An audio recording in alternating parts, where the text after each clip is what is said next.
I usually begin these sessions by a blessing of some sort, but this time I would like to begin doing this a little differently than normal. And what I'd like to start with is the agenda, and then I want to talk about how I want this to go.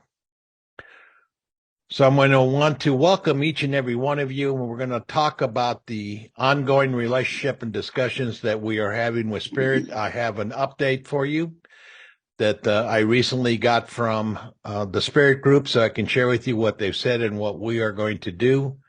I want to talk to you about something from Native Ways called the Four Laws of Change. Then I'm going to do something that I haven't done in the past, and I'm going to open this up to a listening session. Normally, I've been asking Boyson to pick up the questions during the meeting, and then to relay those messages, your questions, comments to me, and then I answer them, and I stay here until I answer all of them. But this time I want to do it differently. This time we're going to open the mic. We're going to listen. I'll put some structure around it when we get there, but this will be a listening session for you, and there'll be two questions. One is going to be, what do we need to do? And the second one is, where do we need to go from here? And then we're going to close it out. And there's a reason for me wanting to do that. When I get there, I'm going to share with you. But like I've said, I normally begin with a blessing of some sort, but today I want to start with the mission. The mission of MKP USA. And our mission is to create a world where men act on their individual and collective responsibility for the future of humanity by initiating and supporting men on a path of emotional maturity, spiritual awareness, and deepening community. Emotional maturity, spiritual awareness, and deepening community. I think each and every one of us can aspire to that, can relate to that, and in fact are doing that. So I want to begin today's session, and I want to talk to you about how did we get to where we're at? What were the milestones along the way? Because I just was fortunate to be leader emeritus on the Southeast weekend, this past weekend, I was in Georgia. So I had an opportunity to experience the new processes firsthand, had an opportunity to see what it's like to get back into an NWTA. I haven't been into one for years. I also had an opportunity to be the lightning rod for many men, because they could see what has occurred, and I was the lightning rod, and I was the man that caused this, or at least represented what that meant to these men, that I represented MKP USA, the board, or whatever it may be for them. There were other men who acknowledged what has been done and were glad that we did what we were doing. And I can say, regardless of their feelings, is that I never felt more taken care of or loved, particularly with my health issues, is that they took care of me. They made sure I was nourished. They made sure I had a chair to sit on. I had to use my cane to get around because of the ground. It was hard for me to do it. But nevertheless, those guys took care of me, and I'm forever grateful. Because I had that firsthand knowledge, I wanted to give an opportunity for this listening session that we're going to be doing later this evening. But it was important, as I'm sharing with them and they're asking me questions, it was clear that many of these men did not understand, how did we get to where we're at? They believe that Spirit solely, entirely, is to blame. It was because of them that we find ourselves in this situation. That couldn't be further from the truth. That is not how this happened. What happened was, in 2019, there was a document that was produced. It's called the Cultural Appropriation Task Force within MKP Northern California.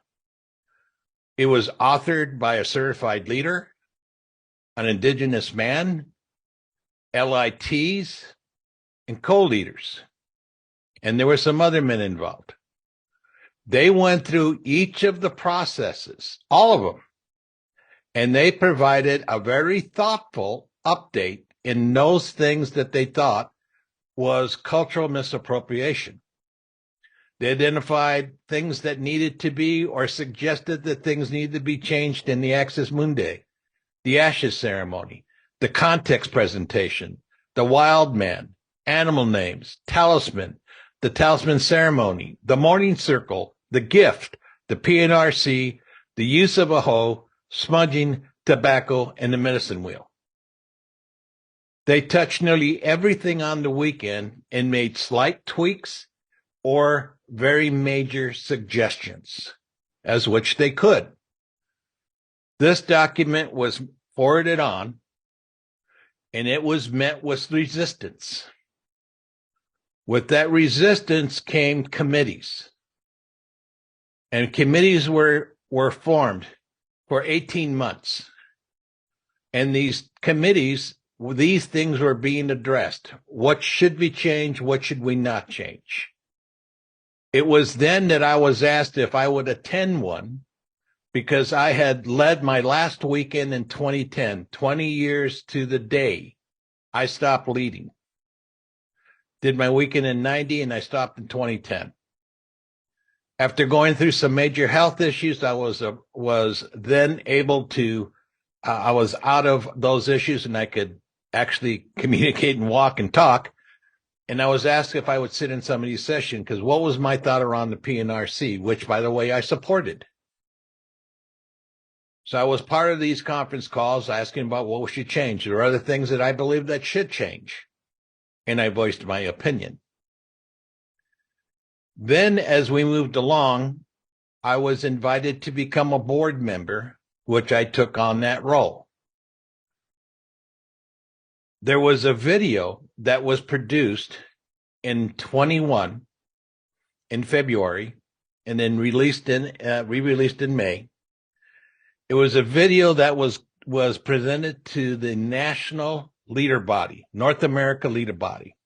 The title of it was Cultural Misappropriation and the Mankind Project. That video has 4 MKP members, indigenous men, and 6 leaders. They're co-leaders and certified leaders. They were voicing their concern about some of the processes that we were doing that were definitely facing a cultural misappropriation act. That was what they were providing. They were asking for discussions. They were asking for further changes. They were asking that it could be moved further. This went on for 18 months as we were discussing these things. There was a discussion that was being asked that could we go outside of MKP and seek outside wisdom, outside elders who are familiar with what we were doing to provide us with some feedback. We, in fact, were going to begin that process. I had presented a resolution to the board, which was passed, which we were looking to see if we were going to fund an outside group to help us to go through some of our conflicts, as well as to be able to see if we could get some outside views on this. In August, the USLB sent a letter to the lodge keepers and to the board. After 18 months, they were looking for more progress. Even though we were making some changes to some of these processes, we had not done anything yet to the PNRC. The USLB had prepared an alternative to what we were doing for the PRC.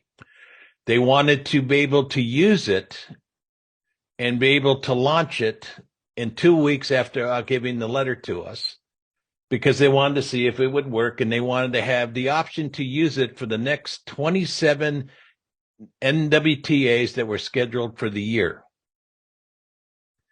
It met with resistance. The board said no. We were not going to go forward with that. We then received a letter from the USLB, which was to the board, which outlined that they were looking for us to make more progress, that if we could do something together so that we could move this further down and come to some kind of resolution. It was signed by 28 certified leaders that said if the PNRC remained, they would not lead a weekend. Obviously, from a board perspective, this was something that we had to deal with. We had an opportunity to meet with the USLB, and in that meeting, I asked for the USLB to allow me the opportunity, if we in fact had crossed the line and we were in fact doing something that was misappropriation of a native culture, then it only made sense to reach out to the indigenous men in this project and ask them what was their concerns. What did they believe had happened? Was this something we needed to change? Only an indigenous man would understand the impact of what this would mean to them. They agreed. Lonnie, Ipswa, and myself went on as fast as we could, looking for indigenous men in the project so that we could interview them and get it on video to find out what they thought. We then conducted these video interviews, which usually lasted a little over an hour. I edited down the videos to something to 10 minutes or 15 minutes in the bite-sized pieces with the key questions. We didn't manipulate it. We didn't say, answer the question this way. We just simply asked, what was the impact to them? And do they believe that we had crossed the line? That's pretty much it. The initial men that we interviewed, indigenous men, sun dancers in some cases, who know and have been instructed and have the ability to lead a sweat lodge ceremony, the traditional way known by their people, who know the difference, had said that this was not an impact. We started to present some of these videos. We, in fact, of course, had videos to the contrary. There were some indigenous men that did not believe that we have, in fact, crossed the line. There was a divide, just like there is in the project. Some believe we had, some believe we hadn't. I was accused by certain men that I had manipulated these videos, that this is not what had happened, that I was doing it in a way so it would come out the way I wanted it to be, which was totally untrue. I offered to let them look at the entire unedited video if they wanted. They wanted copies of it. I wouldn't release it because it's not my property, but I did say I would share it with them. Then what happened was, as we were going through this thing, trying to educate as many people as we could on this important issue as to whether or not we should or should not move forward on this, is in October, we received a letter from Spirit. The Spirit organization identified these things, that the PNRC needed to be discontinued. They identified the lodge keepers. They identified the talisman as a medicine bag and that we should not use that. They identified animal names as something as an animal spirit guide names that we should not use. They identified that we were using a talking stick in our sexual shadow talks. They also had asked us not to use a hoe. We were using tobacco and we were smudging, and we had used the 4 directions or the medicine wheel. This is the initial thing that came over to us from Spirit. So I want to stop there for a minute. I want you to understand that this was not provided or started by Spirit. It began with MKP men. Understand that. And during the time that we went there, I had to put myself in a position as what the elders have taught me. And if any of you have had an opportunity to do what's called a feather circle, you would understand the difference. And what that means is that as an elder, it doesn't mean that you're right. It means the ability to listen to different perspectives, and your way may not be the right way. This is how things are done. So I had to put myself in that position, listen to all perspectives to find out what was the best thing for us to do moving forward. Then the board had asked me on October 9th if I would take the lead role in a newly formed position that did not exist, which was Indigenous relations. I agreed after talking to my family, spending time with my tribe and talking to the chief of my tribe, because I didn't want to put them in any way in harm's way, and I wanted to make sure it was okay with them, as well as spending time with my own spirit. And I don't mean the organization, to find out whether or not I wanted to undertake this, because I knew when I did, I would be taking the arrows, both in the back and as well in the front in a good way. I decided that the biggest thing that was facing us was that we weren't transparent with the members of this community.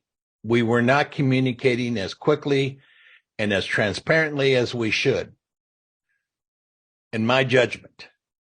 So I undertook and asked for the ability to put on these calls with you, unrehearsed, unscripted, to take all your questions, and I stay here as long as you want me to, and answer as many as I can, as truthfully as I can. They're taped because we were asked, can you put these on video so that if I wasn't there, that I could share them or I could look at them at a different time, which Boyson has done.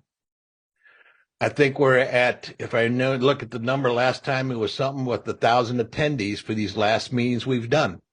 We've done 8 so far, which is a big commitment of all our time, but I wanted to make sure we gave you as much information as possible and give you a way to ask these questions directly of me. We then in December had a meeting with on Zoom with Spirit. Spirit asked me specific questions, as well as a few of the other MKP men that were on there, about what it was we were doing. We had yet to go through all the processes. This was in December. We got this notification in October. We then put together a group in November to start working on the changing of these processes. It was a group of men from all the different constituencies, from different circles, to make sure that we could do this in a good way as possible. So we were undertaking that, as well as coming up with an alternative process for the PNRC. Going through all of those things, I continue to give that information to Spirit through other avenues that they requested. I could not have a one-on-one dialogue with them because they did not want to do it unless it was public and it was on a Zoom call. There was still some areas of mistrust. So I was asked to go through some people who are supportive of this initiative so that they could get the information to them, which is what I did. We then ran our first weekend. After all of the work we did on these processes, we did our first weekend in February at Land of My Grandfathers, which was a success. It went well, not without struggles, not from the initiates who became our new brothers, but from staff, because it's always difficult for change. Many of you who are on weekends, who have staff weekends or have led weekends, will recall this words. That's not the way we did it on my weekend. Not realizing that what we did on your weekend was a fuck up, and we ended up just doing it. On the weekend I was just on, just before the men were coming into the pit for accountability, the staff was ready. The pit was ready. The initiates were ready. As they're getting ready to walk in, we lost power. The decision was to get as many candles as we could, and we would figure out what we were going to do at the break. I told the leader, I said, you know what you just did? The next time these men come and staff on their first staffing, they're going to come to their weekend and say, well, an accountability on my weekend was done in candlelight. What the hell's up with this stuff? I mean, and so it goes. We've all had that experience or something like it. So we've made these healthy changes, And even though we had resistance from ourselves, the initiates seemed to be doing well with that, the new brothers. We've been surveying them. The men who came up with these processes and modified it are still providing their service of their time to review each and every survey, so that if there's any changes that need to be made, we can make these changes quickly, then get it back out to the next weekend and do the same thing over until we're able to refine this till we get it to be done in a way that we think is healthy and doing what we intended it to do. Next, what happens is that I received some a text from the Spirit, the spokeswoman, on February 11th. And this is just as there's an annual meeting that the leader body, USLB, is having down in land of my grandfathers with an emergency. They had to talk to me right away because changes had to be made. We had come up with an alternative process for the PNRC, which it was not a sweat lodge, but it did have rocks and water and steam. There was resistance from them. They were sending another letter to us saying that they did not want us to do that because there was still too many similarities between that and a traditional sweat lodge. Although we don't believe that to be totally true, we decided that in the best interest of the network and to keep these weekends going and the men desperately wanting to come to these weekends, we decided to make some more changes, which we have. I have provided copies of all these processes to them to let them see what it is we're doing out of total transparency because there is nothing to hide. I did not receive any information from them. I sent a response to them in very much detail when they outlined their letter to us of February 12th. I responded on the 20th. I said the 14th, but it's actually the 20th. They sent a letter on the 12th and said we were not doing these things, and they in fact had sent and had met with Arvo Looking Horse and other indigenous people and had presented it that MKP was not doing what they said they were going to do. I responded on the 20th of February and gave them a lot of detail supported by emails and text messages that was in contrary to what they have said, and said pretty much everything that you accused of us is not true. We had been doing what we said we were going to do back from our December 7th meeting. I then sent another follow-up letter on March asking for them to reciprocate, that I wanted to see the website either taken down or greatly modified to reflect what we've been doing, and that we had met everything that they were concerned about with their October letter they sent us that started the process from Spirit to MKP. Didn't hear anything. So I sent some more text updates to her asking for an update because I needed to get something from them to know where they stand. I received a response from them yesterday. And I've just before this meeting pushed go on my response back. In their response to us, or the letter to us, they acknowledged the work that we've done.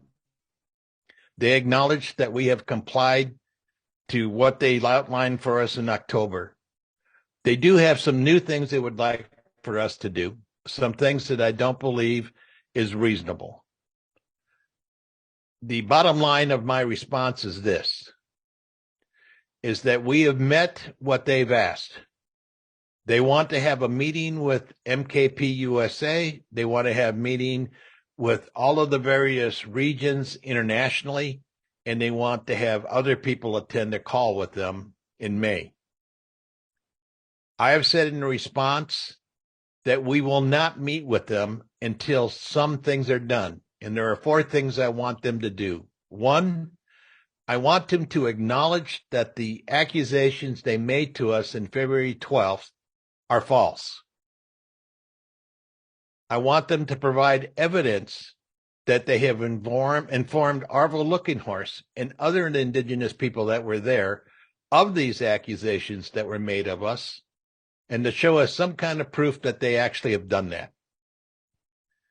I also want them to make substantial changes to their website to eliminate any of the gossip, misinformation, or that kind of or defamatory information about MKP USA.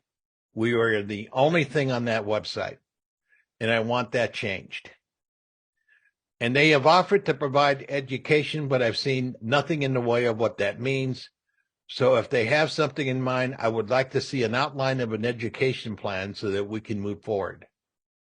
I've also asked for them to give me something back in 10 days, which I think is reasonable. If it's not, then they can certainly let me know, and then we can move that date. So where are we? Personally, I believe we can close the door. I believe we have responded and done things in a good way. We have been working at building right relationships since October, and actually before then. There were things that were being done long before that October letter. So there is no reason to continue this on.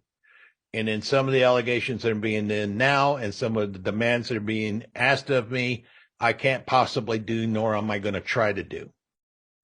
So I'm asking for them now that I need to see something in kind. I need to see them reciprocate so that we can move forward and get past these things. But I can defend everything that we have done to any organization, to anybody outside of NKP or the Spirit organization, to show that we have done things without remorse. We never, ever attacked them, never went back at them. We never went after them. We did it because we already had started this work, because we already acknowledged it. All right, so I need to take a little breather there and take a little sip of water, because that's a lot of data for you guys to absorb. But I think it's important for us to understand how we got to where we got to. It was not Spirit. It was MKP men identifying something, and they have every right to do what they did and provide that information to us. So now, briefly, I want to share with you something called the 4 Laws of Change. This is some native teachings that I thought were germane. The first law says that change can only come from within. I don't think there's anybody on this call that would not, or that would argue with that. We all know that change has to happen from within. We can invite men to this weekend, but if they're not ready, they're not ready. And we give everybody the option to step out on that carpet, and they don't have to do the work. They have the ability. We give them an out that says, if you're not ready, you're not ready.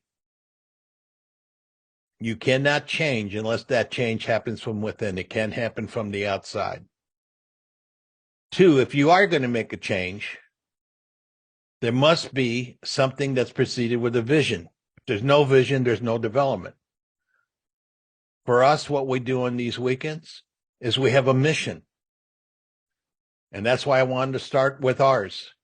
We have a vision for what the future could possibly look like.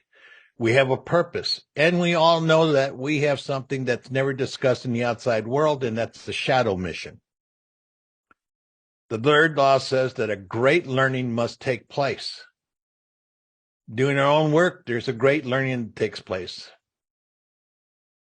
And when we look at, or when I look at what's happened here, the changes that we made happen from within, not from the outside.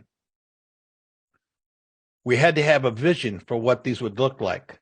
We kept the intent in every one of these processes that we modified, altered, or changed. We made sure they stayed where they were on the weekend, and that we could connect the dots between one to the next.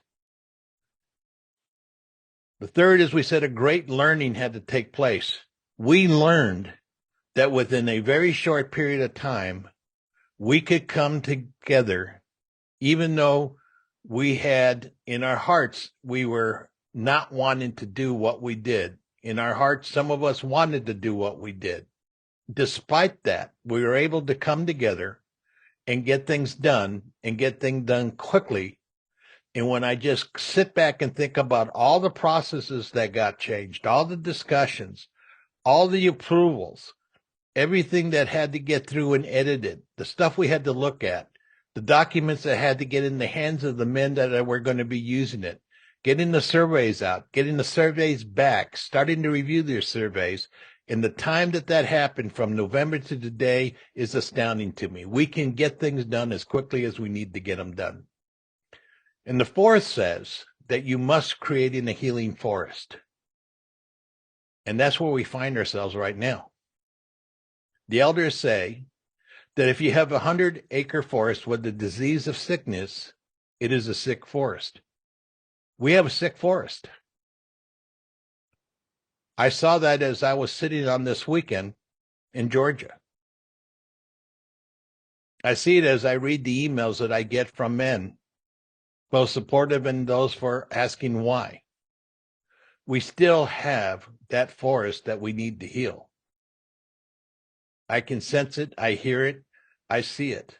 And I want to give some permission to everyone here to be able to start to get out whatever it is that you need to get out so that we can begin this healing process once and for all and start to change our forest so that we start to grow this forest in a way that starts to cultivate a new way of doing things, this evolution that we're talking about. Because I saw firsthand 22 men go through this weekend and see the faces on Sunday. I know these processes are working. I know they're working. So we're going to begin a listening session here. Now I'm going to give you some guidelines for it. I want you to be respectful. If you want to start naming names, if you want to start to make attacks, I'm going to cut it short. That's not what this is intended to be. This is intended for you to get this out of you, what it is that you want to say publicly, or just to get it out of your body. I want us to begin this healing process of the forest, and I'm going to listen. We're listening carefully. This is being recorded so we can go back and review it from a board perspective if there's something there that we need to take action on. So there's going to be 2 questions. I want you to use the raise hand feature that you have available to you in chat. Boyson is going to do the best he can to keep it in order and call on you. He's not going to give you the question for you to ask me. You're just going to say whatever it is that you want to say. All I ask is that you be aware of time, that you're respectful of what you say, and you say what you need to say, and you end it by saying, I'm complete, so that we know that the next man can speak. And so we begin. The first question is, what do we need to do? So first hand up I see is Itzhak.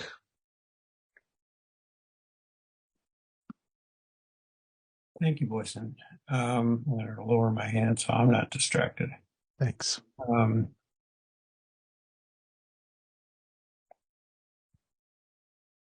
But I guess I want to begin with the principles of change and the vision and the learning and the healing that has to happen. I feel like right now you're at conflict with them over conditions for meeting personally, correct? You said not until these 4 things.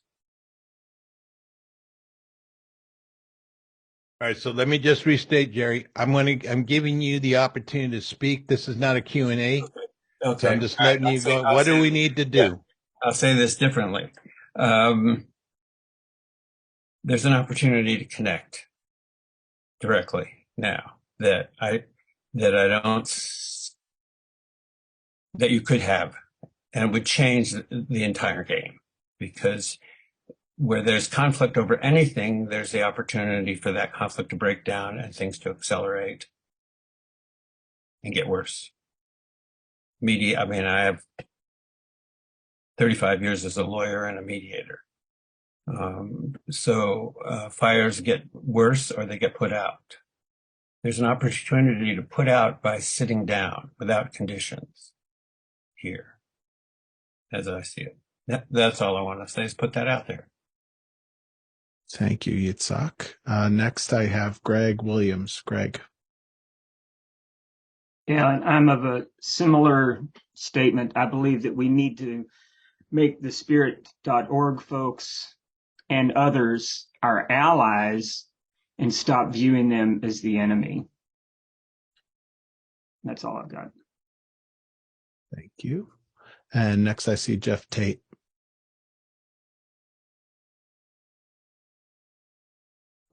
It's hard for me to say. And what we need to do is initiate men.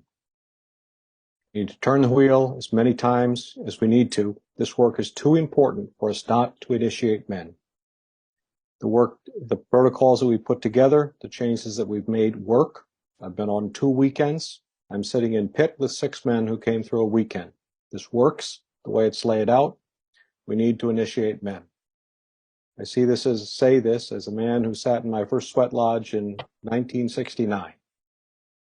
And laying down the P&R ceremony hurts. I'm in agony. I've lost my tribe. And my spirit guides tell me we need to initiate men. That's what I have to say. Thank you, Jeff. Next, I see Milan. Millen. Millen, Yeah, thank you. it's poison. Calling in from Canada.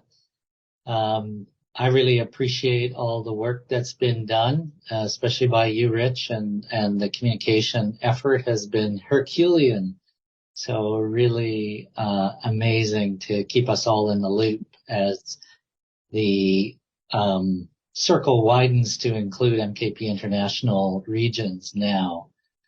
I'm the center director in British Columbia, and we're taking a very hyper-local approach.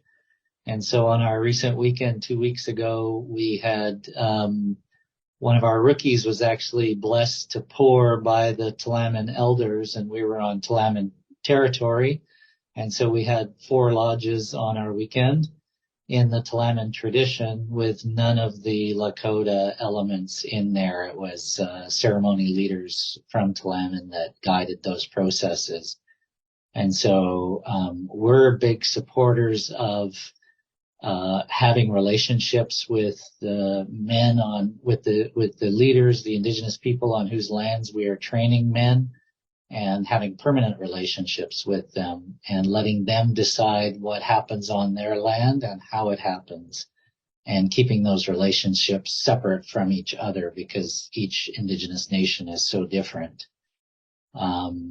So I appreciate that there's a holding of MKP's dignity in the way Rich is dealing with this, and also a deep willingness to work with this group that is of indigenous people who have suffered so much already, and we don't want to make them suffer more if we can help it.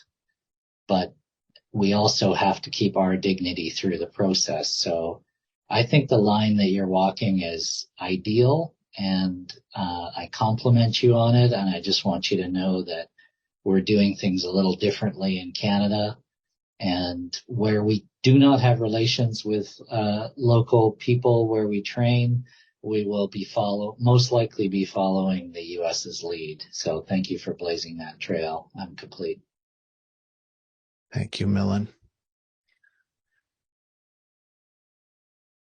No other hands up right now. Please raise your hand if you would like to speak. You want to restate the questions again, Rich? All right. So the first question I asked is, what do we need to do? The second is, where do we go from here? Thank you.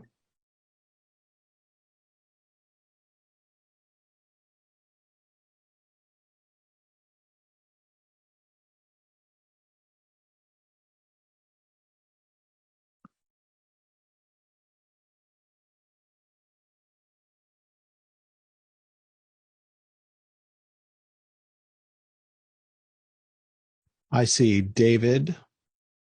I'm going to go Torrealba. Good guess. Thank you. Thank you. Torrealba is Spanish and Mexican. My ancestors are from the indigenous peoples in Mexico.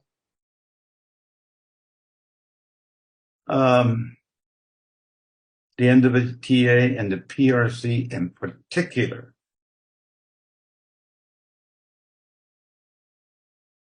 were powerful in terms of connecting me to the planet, to our home, the only home that we have, in a way that I shared the values of many tribes, indigenous peoples. And I think that what we should do is to become allies with those tribes as best we can, to share this experience worldwide, that men everywhere can connect the way I feel connected to the planet. Spiritually, emotionally, physically connected and caring about our home. Imagine the impact that this would have if the indigenous peoples and tribes would share that expertise, tradition, or whatever with everybody. I am complete. Thank you. Thank you, David. That was awesome. Thank you. Next, I have Ken.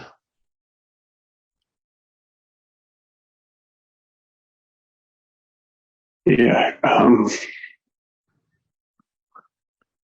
To my best understanding, there are less than 25 men who have been recognized to lead the grounding and renewal ceremony. Let that sink in. There's not a lot of support for this, and it's growing. And what I think we need to do is we need to allow those men to get together and we need to get those men together so that they can do the work and get and find and grow that group, because 25 men is not enough to do NWTAs all year long. When I was doing the most I ever did, I'm a lead man. I was a lead man. I have not been recognized. I'm struggling with it, but I'm working towards it. And 4 was my max a year. And that I was beat up emotionally, because holding the below for a weekend is an exhausting experience. So let us come together. Right now, I'm told that the monies are not being released by MKP USA. That is what I've been told, and that is all I have to say. You. Itzhak, I'm gonna jump over you for a moment and make sure that we have first time speakers. John Superstar. Yeah.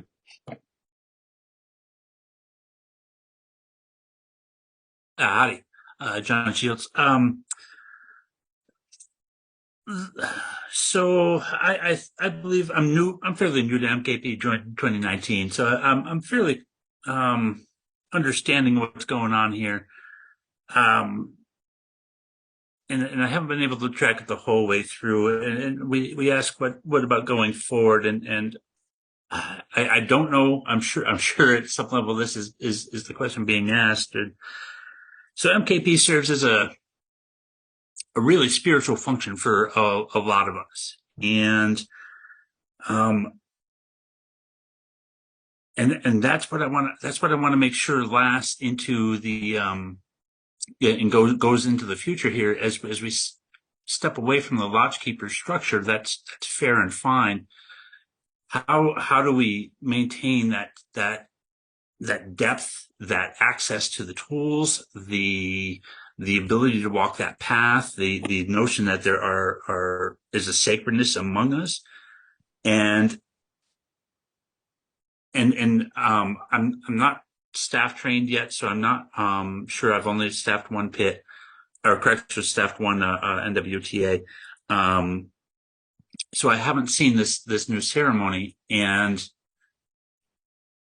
so ceremony aside, that's what I want to see kept sacred, is that access to the spiritual path, as much as we do emotional work and as much as we do real work and valid work for initiating men and healing men.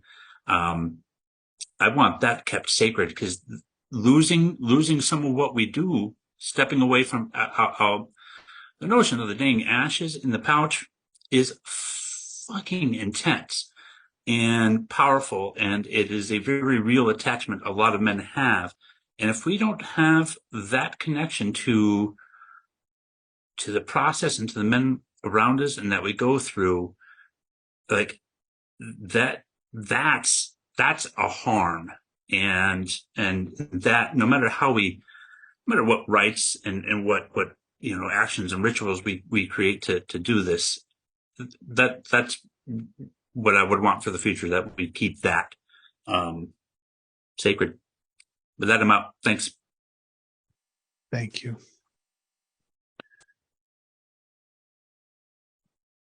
Seeing no other hands, I'll come back. So Jeff Tate and then Yitzhak. So where do we go from here? My judgment from 2 weekends is that we have an outline that works, that impacts the men in a very positive way. And my vote is that we move forward. From Ken's perspective, in response to Ken, there are those of us who will be gathering, and there are already efforts in more than one area. The Florida area is one of them. I see Wisconsin also, and I'm sure there's more, for men to get together and discuss the role of holder of the below on a weekend. And we need to move forward with that. And in doing that, we are preserving the sacredness, and certainly the work that I've done on weekends has been done in sacred space and has been done with great reverence, and has impacted the men. And I can do it from a not I space the way I always led my lodges. That's what I have to say. Thank you. Yitzhak, because I said your name, I'm going to invite you, and there are also a number of other men ready to speak now. Take another one of them. Thank you. I'm going to go to Jamie Wellick.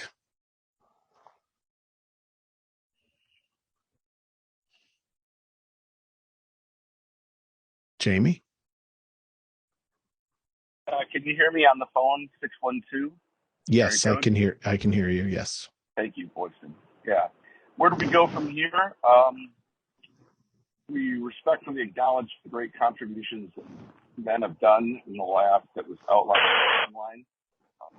Try to understand and have integrity with our words. There was a side chat that I jumped into about be careful in the use of our words about this, and we need to know our history, and we need to know our mission. And I would just second what Jeff Tate said a few minutes ago about he's in a pit. We're putting together weekends. That's what we do best. And there's a lot of parts to the weekend that in the months leading up to a weekend and the months following the weekend, graduation, pits, homecoming, Zoom ceremonies, that I think that we've got to do that well. And let's get back to doing that as best as we can. And I work with the area stewards, and that's our main job, is to carry out the functions of this organization as best we can, which is primarily the new warrior training. But we have a lot of help from iGroups, and let's get back fully online, everybody. Men are waiting. Men are waiting to be initiated. That's what we should do. And thank you for all the men that have brought us to this point. My words. Thank you, Jamie. Patrick Duffy. Thanks, boys, and thank you, Rich, for everything that you've done and standing out in front and taking those arrows. First, especially for those coming from the back. So where do we go from here? For many, it isn't so easy to just let go and move forward. There's been a lot said. There's a feeling of real loss. Patience is asked for, understanding, empathy, kind words, they're all good. And thank you for asking Spirit.org to take out the slander and gossip that has been put out for public consumption that still remains. If that does not happen, it may be a good thing for the board of MKP USA, speaking for the organization, speaks out against that and denounces what may be gossip and slander that has been put forward about a group that has served this organization for decades and individuals who have served for decades. Again, that may help some men to feel seen, to be acknowledged for the hard work that they have done and become more willing to take steps forward so that they may come out of the nursery and into a forest and help that forest grow. This man's complete. Thank you, Patrick. I see Curtis.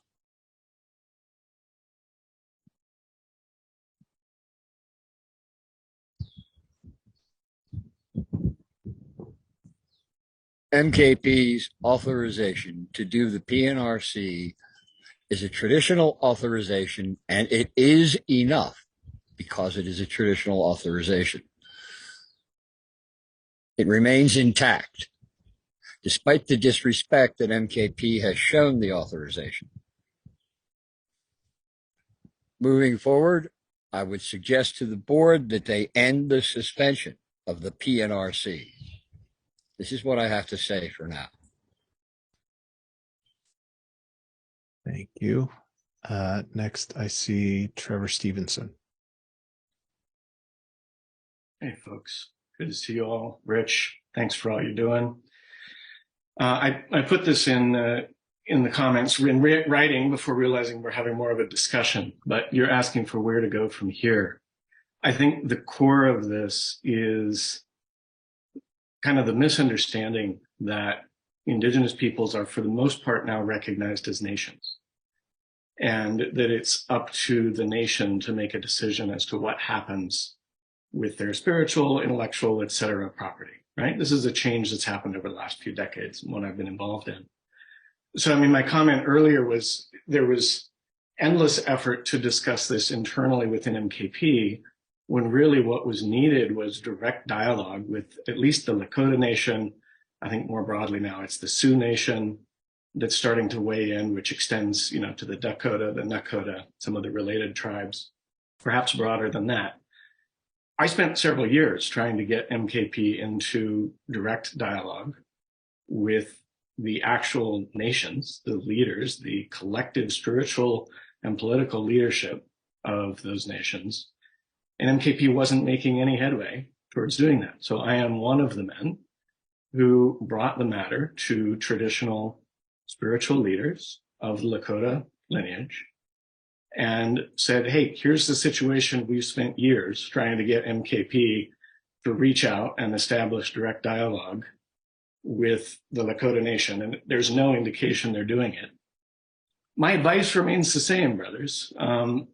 MKP really needs to be in direct dialogue with the leadership of the Lakota Nation and the Sioux Nation. All the various ways I've proposed doing that over the years are essentially moot at this point. Those are opportunities that are gone. And what's left is to get in good relationship with Spirit, which is essentially serving as an intermediary, or for now, as best I understand it. So my advice, I don't think preconditions to dialogue is in the interest of the organization. I'm disappointed to see it going that way. I understand there's hurt feelings in a sense by both sides, essentially, that they're being misrepresented, they're being treated unfairly. I hear that from MKP, you hear that from Spirit folks as well. Let it go. Just do everything possible to get into dialogue with the leaders of Spirit. Don't make preconditions. Once that's in better shape, I think MKP could get into direct conversation with the Sioux Nation and get this to ideally a really beautiful resolution. So there, that's my 2 cents. Thanks. Thank you, Trevor. Well said. Thank you, Trevor. I see Michael Rath.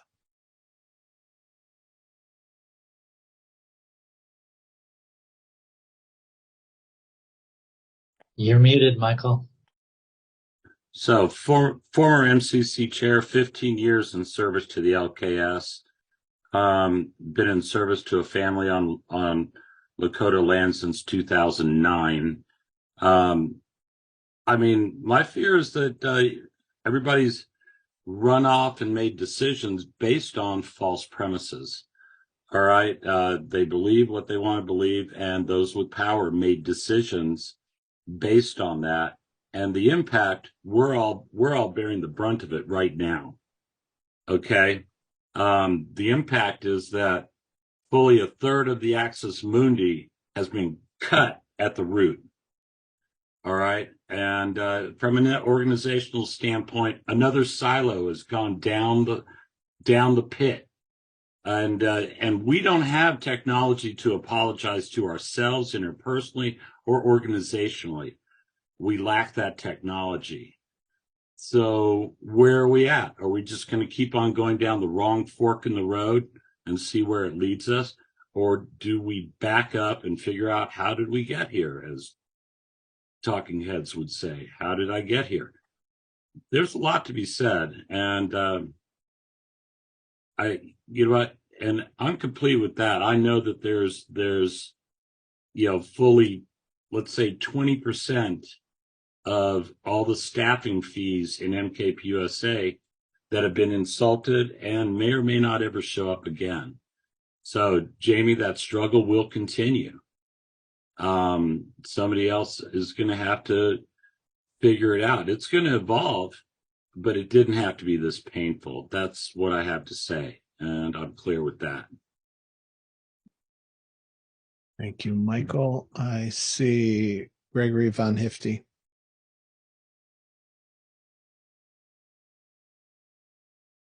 Hello. I want to express gratitude as well for everyone who's taken leadership in moving this process forward.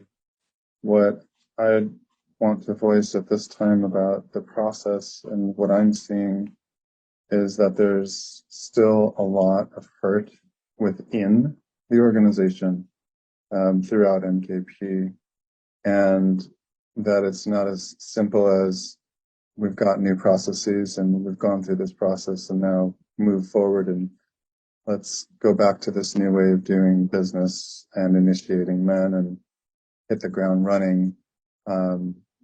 I would recommend, if there hasn't already been a process in place for securing an external neutral consultancy or mediation process to guide MKP USA through a healing process. I'm noticing even in this chat, there's at least one man here who who's called unheard and is putting things in chat and not showing his face to this group, and speaking of whatever that hurt may be. And my judgment is there's a lot of that throughout this organization that needs healing. So I want to underscore the need internally to not lose sight of that healing and to put processes into place and resources and neutral people involved in guiding MKP USA through that healing process, what is to come. I'm complete. Thank you, Gregory. So we are reaching the hour here. Maybe a few more, and then I want to move on to the next topic. Is there anybody else that has something that's just burning that you want to be able to say? Please do so. Itzhak, I will recognize you again. Yes. Thank you. I think the first thing I want to say is that any concessions one makes to get to a face-to-face with somebody, including, I mean, we're 7 months from the start of this thing, including just what they asked for up front, which was not cancel on WTAs, just cancel the sweat lodge. But any concession that we might make now or that you feel you need to make in order to get to the table can be turned around in 2 weeks. The objective of making concessions now is to get to face. Once you're at face-to-face, the threat of demonstrations, publicity, and a complaint for an injunction, which I fear we're close to if there were not, if things were to escalate, that's gone once you're face-to-face. And on the subject of face-to-face, I want to just put out the idea that it would be really healthy, I think, for both sides to have new faces. Each of the current faces have health issues, but more importantly, they have a lot of experience talking and not talking and formulating thinking that a new person wouldn't have. And I don't know who that would be. And I really, I don't know what the qualifications of David Torrealba, who spoke earlier, are, but just hearing his vision told me enough to suggest that he might be a really good new face to address the Native Americans through, at least initially. And I would put out the same suggestion to the other side. For other than health reasons, there's attitudes, ideas, concepts, egos involved that would all be transformed if we had two new faces. And I'm complete with saying that. Well, thanks for that segue. We have one more hand. I'm going to go ahead and address that now because it's the perfect segue. Good. So I'm stepping down. Okay. Not because of what I said. I'm stepping down out of this role. Why? You just said it. I'm stepping out of this role. I've done the best that I could. I've done what I believe I was asked to do by my spirit. I've done all that I've tried to do for both MKP and for the spirit.org folks. I believe that we're at a position that maybe perhaps a new face will do better than mine, that it makes more sense. So I want to go ahead and acknowledge that now. And I have said that to Spirit, that this is I will remain on the board.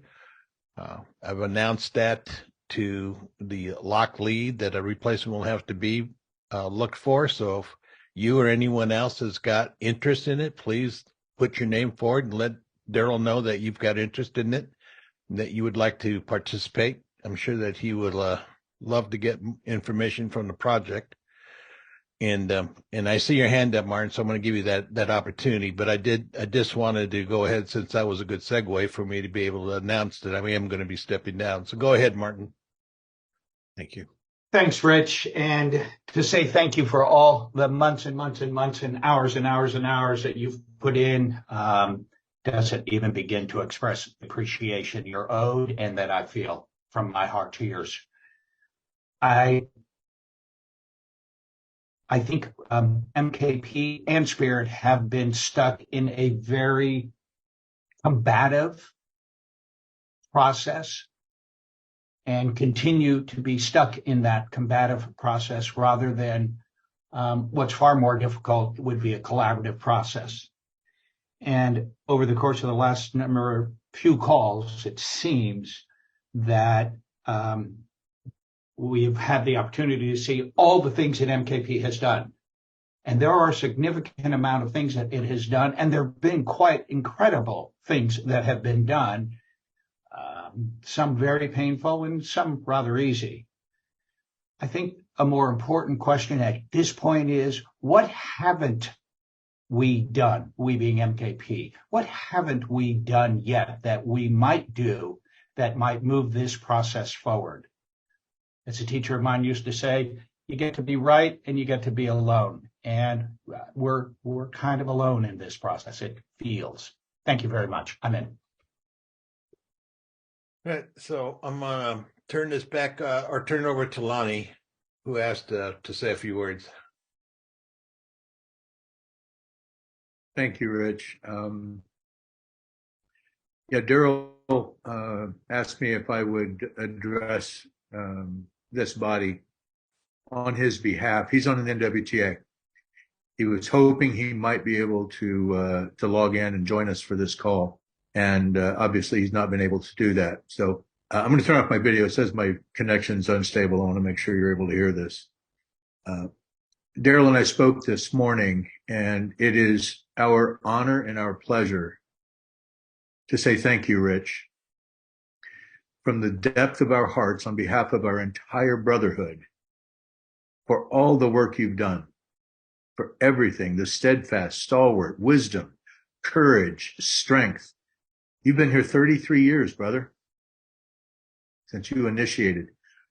That's a long time. We honor you. We are grateful for you. There's no way we would have had the success we have had, in my judgment and our judgment, between Daryl and I, that we would be where we are today without your steadfast guidance and your wisdom. Bless you, brother. I personally am even more grateful. I'm the one that called you and asked, would you be willing to come and step into this Appropriations Council? So I'm not sorry, and I know that it has cost you much. So know that my heart is with you. I send my love, Daryl's love and blessings. And I invite all of these men just to take a moment and honor you for who you are and what you are and how you've shown up and modeled what it is to be a leader of men in our organization. Thank you. Thank you. Or in my tribe, we would say, Mono! That's a big thank you. I'm complete. Thank you, Lonnie, and thank you all you men for, as I can see in the chat, all your kind words. I'm still here. I haven't gone anywhere. I'm still alive, still kicking, still going to be participating. It's just that it's probably time for me to step out of this role. I just want to acknowledge Jeff. Jeff did a magnificent job, Jeff Tate, on this weekend in Georgia. He modeled what this process can look like and how it works in a graceful way, and handle the hurt and be able to talk about the new. So I really, really made my heart sing for what you did, Jeff. And for all you other men that have helped along the way, whether you just by showing up and your caring says a lot about you as men in the community and doing what it is that we do in terms of our mission of service. Tosi is in my group, my men's group, and Rich just turned 80 about a month ago, and he's already got a bench laid out when he passes on the Holy Road. And that's really what he wants to have in his bench. Could he help men to identify a mission of service? And this has truly been a mission of service. So thank you all for participating. The call is recorded, and the call will be available soon as Boyson's able to get it up there. I thank you. More to come as we start to get more information. Have a great talk. Have a great evening. I'll be seeing you down the road. Rich, real Thank you, quick, Rich. I have a question. Did anyone mention the spirit of harmonious cooperation on this call yet, brother? Now they have. Thank you. Thank you. Wouldn't be Love a you, call man. without that, Jim. Thank We need more of that. Love you, bro. Thank you, man.